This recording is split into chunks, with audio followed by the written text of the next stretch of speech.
हमें यहाँ इसकी प्रिंसिपल वैल्यू निकालनी है। सबसे पहले मैं इसको मान लेता हूँ y के इक्वल।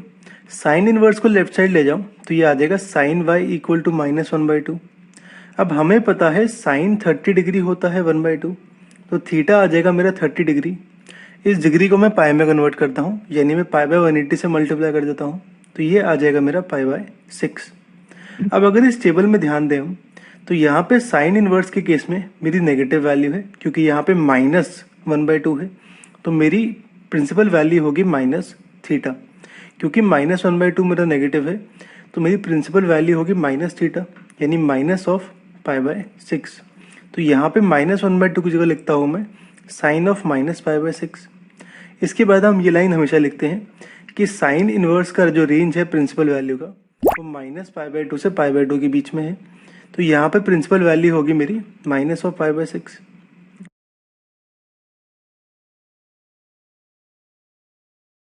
हमें इसकी प्रिंसिपल वैल्यू निकालनी है। सबसे पहले मैं इसको y के इक्वल कर देता हूँ। कॉस इनवर्स को लेफ्ट साइड ले जाऊँ तो ये आ जाएगा cos y इक्वल टू √3/2। अब हमें पता है cos 30 डिग्री होता है √3/2, तो यहाँ पे थीटा की वैल्यू आ गई 30 डिग्री। इस डिग्री को मैं पाई में कन्वर्ट करता हूँ।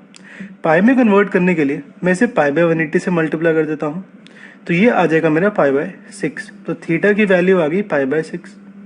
अब अगर इस टेबल में देखें हम तो कॉस इनवर्स के केस में मेरी यहाँ पे √3/2 पॉजिटिव वैल्यू है, तो मेरा यहाँ प्रिंसिपल वैल्यू होगी थीटा।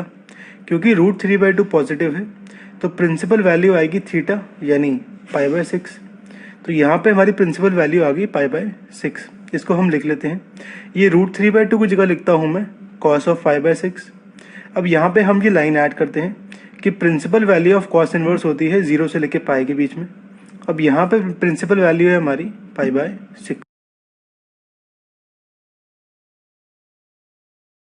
इसकी प्रिंसिपल वैल्यू निकालनी है।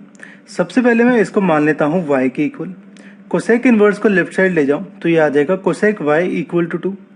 अब हमें पता है साइन 30 डिग्री होता है 1/2, तो कोसेक 30 होगा 1/sin 30, यानी 2 के इक्वल। तो मेरा यहाँ पे थीटा जो एंगल है वो आ गया 30 डिग्री। इस डिग्री को मैं पाई में कन्वर्ट करता हूँ, तो मैं π/180 से मल्टीप्लाई कर देता हूँ। इसकी वैल्यू आ जाएगी π/6, तो मेरा थीटा आ गया π/6।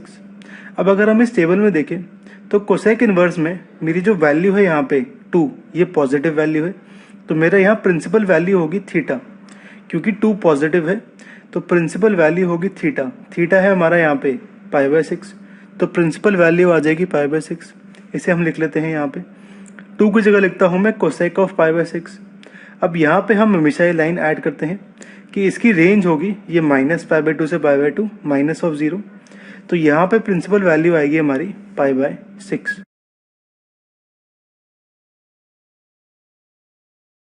हमें इसकी प्रिंसिपल वैल्यू निकालनी है।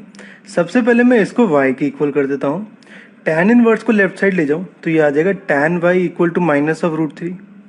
हमें पता है tan 60 डिग्री होता है √3, तो यहाँ पे थीटा की वैल्यू आ गई 60 डिग्री। इस डिग्री को मैं पाई में कन्वर्ट करता हूँ, तो मैं इसे π/180 से मल्टीप्लाई कर देता हूँ, तो ये आएगा मेरा π/3। तो यहाँ पे थीटा की वैल्यू आ गई π/3। अब मैं नोटिस करूँ इस टेबल में tan इनवर्स के केस में मेरा जो -√3 है वो नेगेटिव है, तो यहाँ प्रिंसिपल वैल्यू आएगी -थीटा। क्योंकि -√3 नेगेटिव है तो प्रिंसिपल वैल्यू होगी -थीटा, यानी -π/3। तो मेरा यहाँ पे -√3 की जगह लिखता हूँ मैं tan ऑफ -π/3। अब यहाँ पे हम ये लाइन हमेशा ऐड कर देते हैं कि रेंज ऑफ प्रिंसिपल वैल्यू जो tan की होती है, tan इनवर्स की, वो इनके बीच में होती है। तो यहाँ पे हमारी प्रिंसिपल वैल्यू आएगी ये वाली -π/3।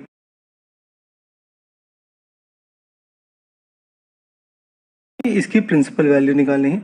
सबसे पहले मैं इसको y के इक्वल कर देता हूँ। कॉस इनवर्स को लेफ्ट साइड ले जाओ तो ये आ जाएगा cos y इक्वल टू -1/2। अब हमें पता है cos 60 डिग्री होता है 1/2, तो यहाँ पे थीटा की वैल्यू आ गई 60 डिग्री। इस डिग्री को मैं पाई में कन्वर्ट करता हूँ। ये करने के लिए मैं π/180 से मल्टीप्लाई करता हूँ इसे, तो ये वैल्यू आ जाएगी π/3, तो यानी थीटा की वैल्यू आ गई π/3। अब अगर हम इस टेबल में देखें तो कॉस इनवर्स के केस में मेरी यहाँ पे नेगेटिव वैल्यू है, क्योंकि -1/2 नेगेटिव है तो मेरी नेगेटिव वैल्यू है। नेगेटिव के केस में मेरी प्रिंसिपल वैल्यू होती है π - थीटा। क्योंकि -1/2 मेरा नेगेटिव है तो मेरी प्रिंसिपल वैल्यू आएगी पाई माइनस थीटा। थीटा है मेरा पाई बाय 3, तो ये आएगा pi minus of pi by 3 यानी 2 पाई बाय 3। तो यहाँ पे -1/2 की जगह लिखता हूँ मैं कॉस ऑफ 2 पाई बाय 3। अब यहाँ पे हम ये लाइन हमेशा ऐड कर देते हैं कि रेंज ऑफ प्रिंसिपल वैल्यू होती है कॉस इनवर्स की 0 से लेके पाई के बीच में। तो हमारी प्रिंसिपल वैल्यू होगी यहाँ पे ये वाली 2 पाई बाय 3।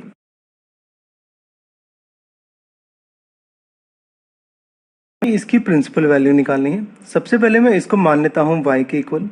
tan इनवर्स को लेफ्ट साइड ले जाऊँ तो ये आ जाएगा tan y इक्वल टू -1। अब मुझे पता है tan 45 डिग्री होता है 1, यानी यहाँ पे थीटा की वैल्यू आ गई 45 डिग्री। इस डिग्री को मैं पाई में कन्वर्ट करता हूँ। ये करने के लिए मैं पाई बाय 180 से मल्टीप्लाई करता हूँ इसे, तो ये आ जाएगा मेरा पाई बाय 4, यानी थीटा की वैल्यू आ गई पाई बाय 4। अब अगर इस टेबल की बात करें हम, यहाँ पे tan इनवर्स का निकाल रहे हैं हम, और जो -1 है मेरा वो नेगेटिव वैल्यू है, तो यहाँ प्रिंसिपल वैल्यू होगी माइनस ऑफ थीटा। क्योंकि -1 नेगेटिव है तो प्रिंसिपल वैल्यू होगी माइनस थीटा यानी माइनस ऑफ पाई बाय 4। तो यहाँ पे -1 की जगह लिखता हूँ मैं tan of minus pi by 4। अब हम यहाँ पे एक लाइन ऐड कर देते हैं हमेशा की तरह कि tan इनवर्स का जो रेंज होता है वो -पाई/2 से लेके पाई/2 के बीच में होता है, और यहाँ पे प्रिंसिपल वैल्यू होगी मेरी ये वाली माइनस ऑफ पाई/4।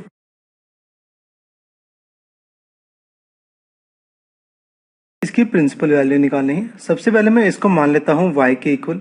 सेक इनवर्स को लेफ्ट साइड ले जाऊँ तो सेक y की वैल्यू आएगी 2/√3। अब हमें पता है cos 30 डिग्री होता है √3/2, तो सेक 30 होगा 1/cos 30 यानी 2/√3, यानी थीटा की वैल्यू आ गई मेरी 30 डिग्री। इस डिग्री को मैं पाई में कन्वर्ट करता हूँ। पाई में कन्वर्ट करने के लिए मैं इसे पाई बाय 180 से मल्टीप्लाई करता हूँ, तो ये वैल्यू आ जाएगी पाई बाय 6। तो थीटा आ गया मेरा पाई बाय 6।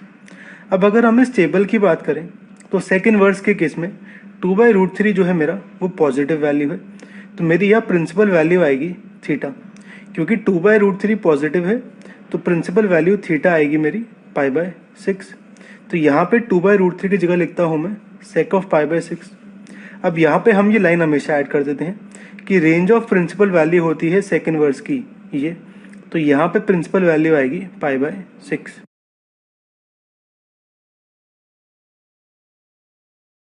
हमें इसकी प्रिंसिपल वैल्यू निकालनी है। सबसे पहले मैं इसको y के इक्वल कर देता हूँ। कॉट इनवर्स को लेफ्ट साइड ले जाऊँ तो ये आ जाएगा कॉट y इक्वल टू √3। अब हमें पता है tan 30 डिग्री होता है 1/√3, तो कॉट 30 होगा 1/tan 30 यानी √3 के इक्वल, यानी थीटा की वैल्यू आएगी यहाँ पे 30 डिग्री। इसी डिग्री को अगर मैं पाई में कन्वर्ट करूँ तो मैं इसे पाई बाय 180 से मल्टीप्लाई कर देता हूँ, तो ये आ जाएगा मेरा पाई बाय 6। तो यहाँ पे थीटा की वैल्यू आ गई पाई बाय 6। अब अगर हम इस टेबल की बात करें तो कॉट इनवर्स के केस में जो √3 है मेरा वो पॉजिटिव वैल्यू है, तो यहाँ पे प्रिंसिपल वैल्यू आएगी थीटा। क्योंकि √3 पॉजिटिव है तो प्रिंसिपल वैल्यू आएगी थीटा यानी पाई बाय 6। ये दिखाने के लिए मैं यहाँ √3 की जगह लिखता हूँ कॉट ऑफ पाई बाय 6। अब यहाँ पे हम ये लाइन ऐड कर देते हैं हमेशा कि रेंज ऑफ प्रिंसिपल वैल्यू होती है कॉट इनवर्स की 0 से लेके पाई के बीच में, तो यहाँ पे हमारी प्रिंसिपल वैल्यू होगी ये वाली पाई बाय 6।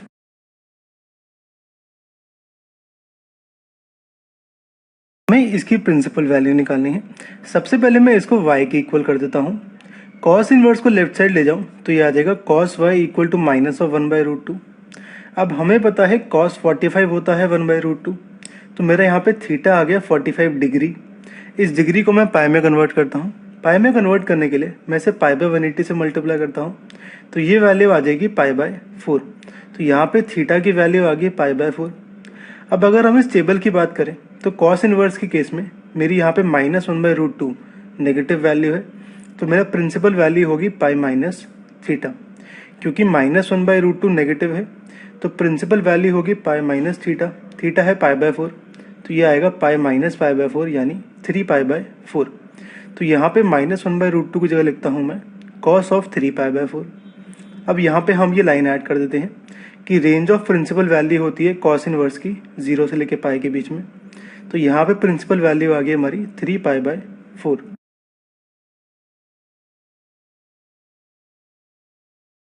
हमें इसकी प्रिंसिपल वैल्यू निकालनी है। सबसे पहले मैं इसको मान लेता हूँ y के इक्वल। कोसेक इनवर्स को लेफ्ट साइड ले जाऊँ तो ये आ जाएगा cosec y equal to minus of √2। अब हमें पता है साइन 45 होता है 1/√2, तो यहाँ पे कोसेक 45 होगा 1/sin45 यानी √2, यानी मेरे थीटा की वैल्यू आ गई यहाँ पे 45 डिग्री। इस डिग्री को मैं पाई में कन्वर्ट करता हूँ। ये करने के लिए मैं π/180 से मल्टीप्लाई कर देता हूँ इसे, तो इसकी वैल्यू आएगी π/4। तो थीटा आ गया मेरा π/4। अब अगर इस टेबल में देखें हम, तो कोसेक इनवर्स की बात करें, मेरी यहाँ पे जो वैल्यू है -√2 है, जो कि नेगेटिव वैल्यू है, तो मेरा यहाँ प्रिंसिपल सोल्यूशन आएगा माइनस ऑफ थीटा। क्योंकि -√2 नेगेटिव है, तो प्रिंसिपल वैल्यू आएगी माइनस थीटा, यानी माइनस ऑफ π/4। तो यहाँ पे -√2 की जगह लिखता हूँ मैं कोसेक ऑफ -π/4। अब यहाँ पे हम हमेशा ये लाइन ऐड करते हैं कि रेंज ऑफ प्रिंसिपल वैल्यू होती है कोसेक की ये, तो मेरा यहाँ पे प्रिंसिपल वैल्यू आ जाएगी माइनस ऑफ π/4।